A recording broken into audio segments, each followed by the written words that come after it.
Today we are going to start with the lesson soil.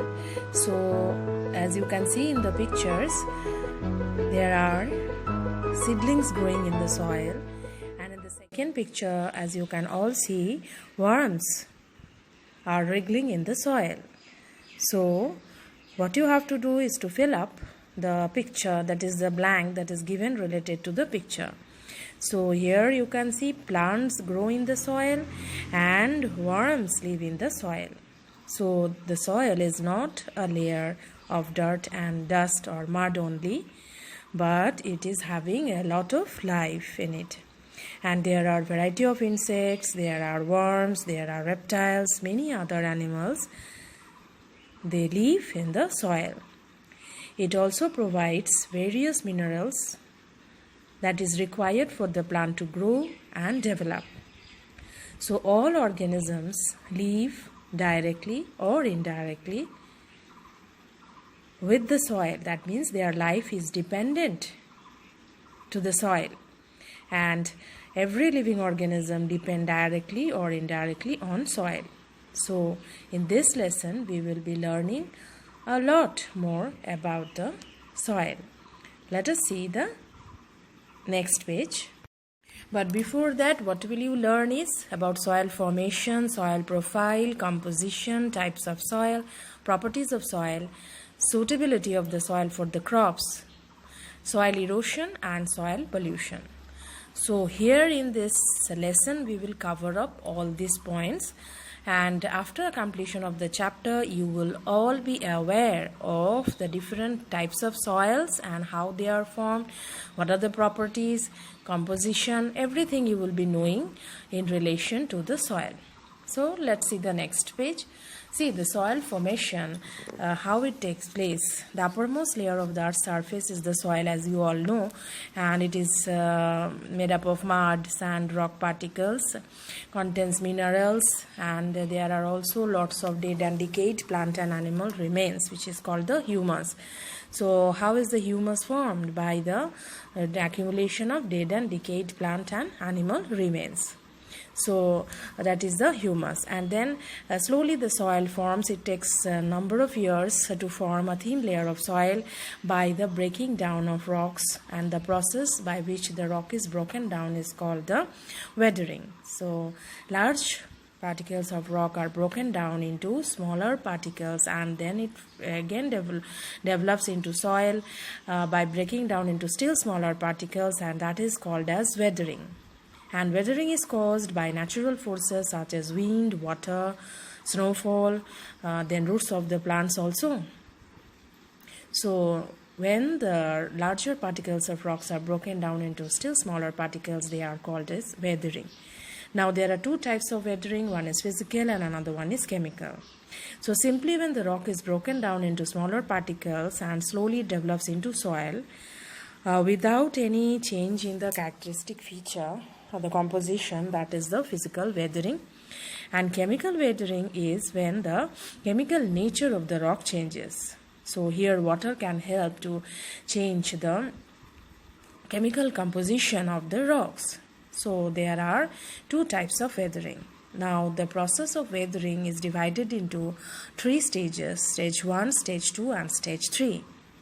So stage 1 is weathering, whether it can be physical or chemical, but it will cause the large pieces of rock to break down into smaller particles. Now the stage 2, which shows the smaller rocks will continue to undergo further weathering. More and more weathering will take place in the stage 2, and then very fine layers of rock particles are formed at the surface of the earth. So bacteria and microorganisms break down the dead plant and animal to form humus. So this makes the soil very fertile and the plants can easily grow there. And the stage 3 is the formation of the soil, where mineral and salts go deeper and deeper into the ground along with the water, and the soil formation is complete and favorable for the plant growth. Now the next page shows the factors affecting the soil formation, wherein you can see that climate, characteristic of the parent rock, slope of the land are all responsible for the formation of the soil. Now climate, like temperature, rain and wind, they play a very important role to loosen the soil and break up the soil into still smaller particles. When water enters into the gaps of the rocks, then it forms what? Whenever there is a snowfall, it freezes and then it increases the pressure and causes the rocks to crack. So this way water can also weather the rocks, and they are also worn down or weathered by the help of the wind. Now, related to the temperature or the condition of the weather, hot, moist climates allow the soil formation to be faster, and it is slowest in the cold, dry climates. Now, warm and tropic climates, bacterial activity is very high, so the humus content is also very high, and so the soil is very fertile in the areas which are having hot and wet or warm and wet tropical regions. And then desert regions, there are very little vegetation, animal life is also very less, so humus availability is not there. There is also lack of rainfall, so soil is very dry. And wherever there is severe winter, then slow bacterial activity is there, and dead plants and animals slowly built up. So soil varies from place to place. The nature of the soil varies from place to place, dependent on the temperature, rain, wind, weather conditions. So it depends on the climate of a place, as you have seen here. So next is the characteristic of the parent rock.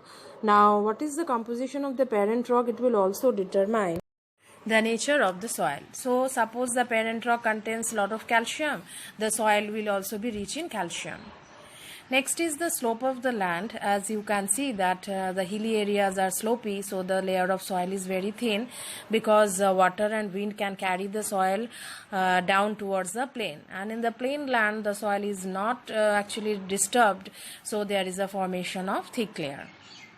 Now the next topic is soil profile. So that is the vertical arrangement of the soil from the ground surface and towards the parent rock, that means at the lowermost. So this vertical section, arranging of different layers of the soil, is called as soil profile. So due to the various physical and chemical activities, whatever has happened during the soil formation, the different layers are formed, and these layers are called as horizons. A horizon is the top soil and the uppermost layer of the soil. It will contain very fine particles, very rich in humus and very soft. It is also holding water.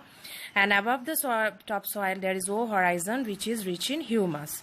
Then there is B soil, that is subsoil. Then C horizon, then R horizon, or the bedrock, the lowermost layer consisting of the parent rock. Now C horizon, there are a number of cracks and crevices, and it is containing particles of rock, so it is very difficult to dig beyond this layer. And the properties of rock, that is the bedrock, determine the composition of the soil. As I have already told, that whatever is the composition of the rock is the composition of the soil. So the bedrock composition will determine the composition of the soil. So here we have seen the soil profile, and we have seen the vertical section of the soil from the ground surface to the parent rock. So now let's remember part. You can see the number 1, dash weathering does not involve any change in the characteristic of the original soil, physical. Number 2, hilly areas generally have a thin layer of soil. Number 3, soil formation is fastest in hot, moist climates. Number 4, a vertical section that shows distinct layers of soil when we cut straight into the soil is called the soil profile. O layer, which lies just above the topsoil, is rich in organic matter. So today we have discussed up to this much, and in the next class we will be discussing about the different composition of the soil and the types of soil along with the rest of the chapter.